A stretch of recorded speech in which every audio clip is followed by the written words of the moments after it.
Lay with me, if only for a moment, only for a while. Barcelona is truly a world-class city. It is estimated that over 5 million people visit Barcelona every year to take in the many sights of this amazing city. We stayed on a boat in the heart of Barcelona so that we could make the most of our 3-day trip with our kids.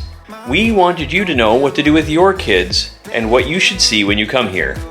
We already knew that the city would impress us, but what we didn't know was how much it would surprise us. This city needs to be on your bucket list, and we're about to show you why. Before we get to that, let's talk a little about what you can expect. The bus system close to the water was easy to navigate, but once we were further into the city, our lack of Spanish made navigating it very difficult. The metro, on the other hand, was as easy as Paris, and if we could speak Spanish, it would have been as easy as London. It was fast, easy, and our only complaint was that they didn't have metro on a credit card tap system. Parks. Parks in Barcelona range from tiny to epic, with little in between. Luckily for us, we stayed next to a very good park near the Port Forum. It seems that Barcelona, like most of Spain, sees parks as playgrounds for toddlers and primary students. The beaches here do make a great space to play and hang out with the family, so don't worry too much about having nowhere to go with the kids to burn off some energy before hitting those historic sites or some tapas bars. The food in Barcelona. The food in Barcelona is exactly what you'd expect in a world-class city. There is a great deal of variety, and you could eat food from nearly any culture you desired with only a quick search. What we noticed as vegetarians is that, although there certainly were options, it wasn't as easy as we'd expected it to be. If you want to eat local food, you'll quickly learn that Spanish cuisine loves its starch. Potatoes or rice will serve a supporting role in nearly every dish, and fresh salsas are very common. Seafood is readily available almost everywhere, as is ham and other meats. Tapas is a huge part of Spanish dining culture, and going on a tapas crawl would be a great way to spend an evening. Check out the YouTube channel Spain Revealed for all the best advice on tapas crawls. We'll include a link in the description.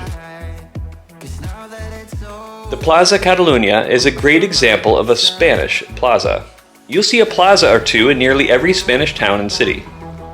Plazas are a common place to relax, eat, drink, or meet up with friends and family.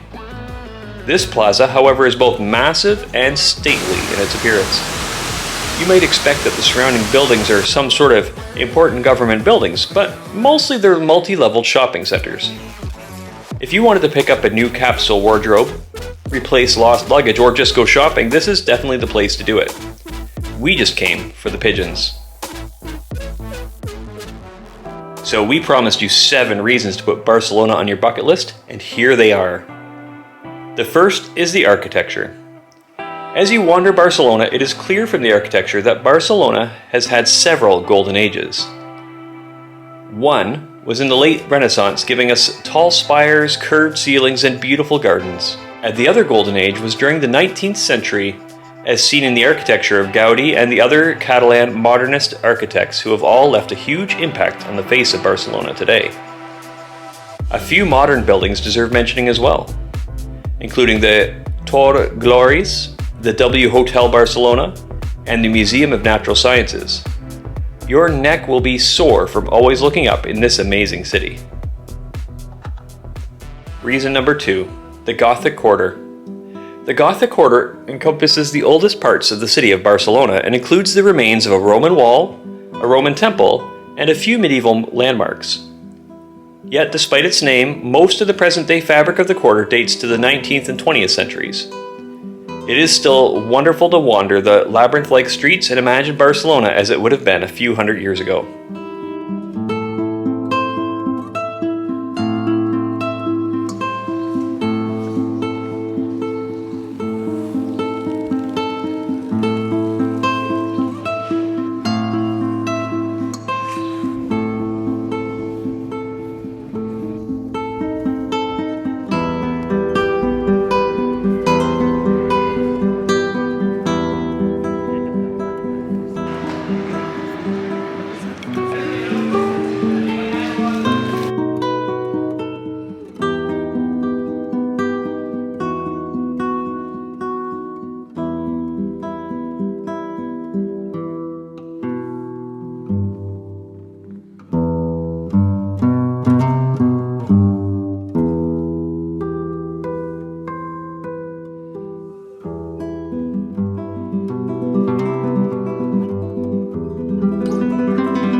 The Gaudi buildings are perhaps the biggest tourism draw to Barcelona, and we can certainly understand why.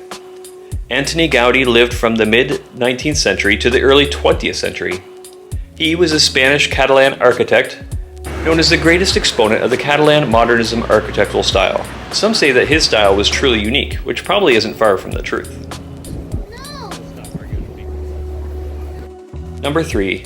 Casa Vincens. Casa Vincens is one of Gaudi's first solo projects and shows him during his Orientalist period. During this period, he was heavily influenced by Islamic architecture. Gaudi used hand-painted ceramic tile decoration abundantly, as well as Moorish arches, columns, and exposed brick and pinnacles in the shape of pavilions or domes. This house marks Gaudi's transition from Catalan modernism to a style all of his own.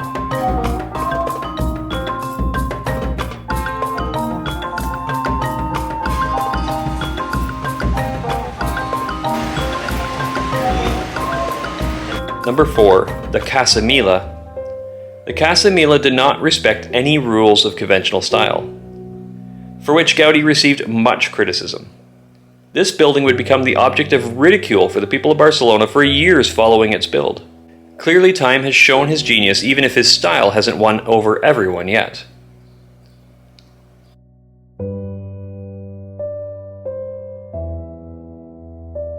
Number 5. The Casa Batlló. The Casa Batlló's ground floor has unusual oval windows and flowing sculpted stonework. There are very few straight lines in this building, and much of the facade is decorated with a colorful mosaic made with broken ceramic tiles. The roof is arched and was likened to the back of a dragon. A common theory about the building is that the turret represents the lance of St. George, which has been plunged into the back of the dragon.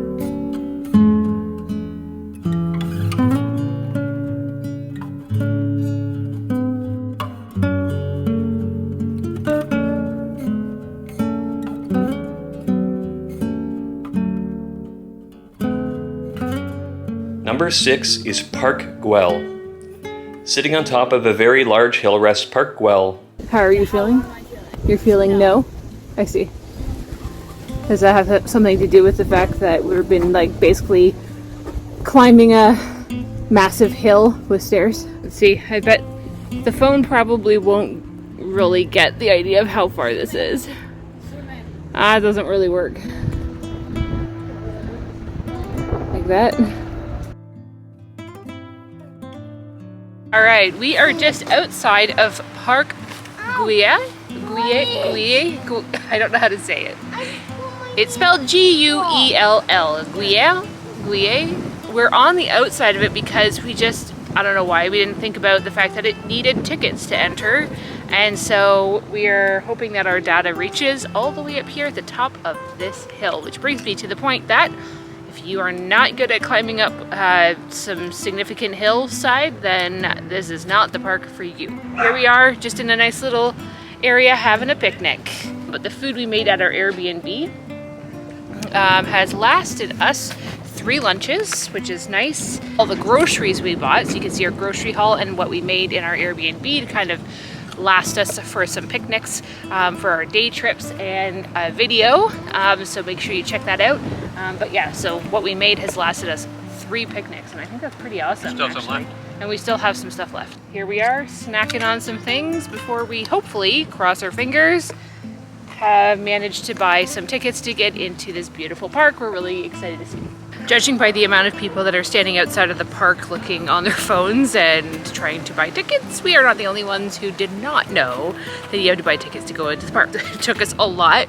The data up here is not easy to get, at least on my phone, but finally we got it, and we're gonna go in now. Woo-hoo. In the design of the park, Gaudi shows us just how deep the ocean of his creative well goes. He put into practice many of his innovative structural solutions that would later become symbols of his organic style and would accumulate in the creation of the Sagrada Família. This park will transport you into the imagination of Gaudi himself. We highly recommend coming in the west gate and winding your way down to finish at the southern exit. This path will create a slow reveal of Gaudi's genius and will prepare you for the beauty of the Sagrada Família.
The Sagrada Família is the last and biggest reason why Barcelona should be on your bucket list.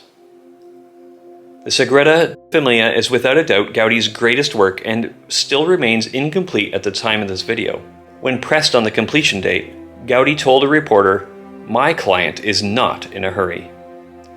Well, his client must not have been in a hurry because the church began construction in 1882 and was only a quarter complete when Gaudi died in 1926.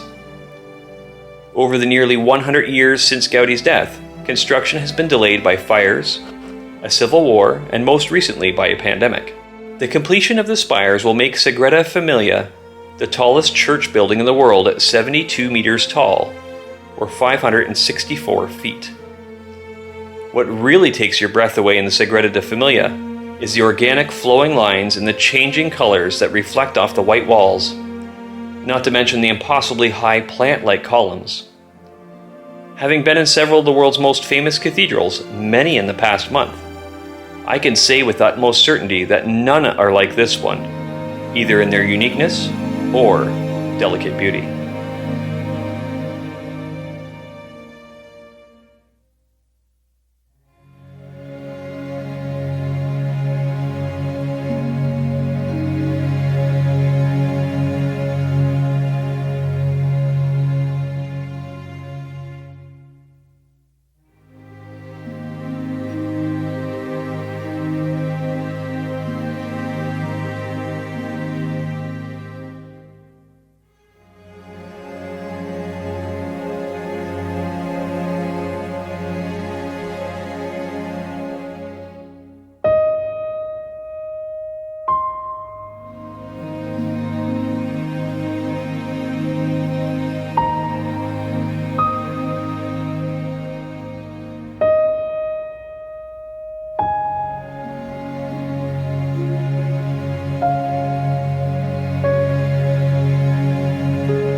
I hope you can now see that Barcelona is a world-class city that should be at the top or near the top of your bucket list. It is a living, breathing city with photogenic buildings being built right now, as well as breathtaking buildings dating back hundreds of years. The star of this show is the Sagrada Família, which is easily my favorite building in the entire world, and it needs to be on your bucket list. This was the last stop on our fast travel from London, England to Castelldefels, where we begin our slow traveling journey. The videos that follow will show you the beginning of our slow travel life in Andalusia, Spain, and you will be able to explore the Costa del Sol, Granada, Cordoba, Seville, and other amazing places that are just a short day trip away from Castelldefels. If you want to see what slow traveling life is all about, or if you're interested in southern Spain, be sure to like this video and subscribe to our channel so that you can keep joining us every further mile.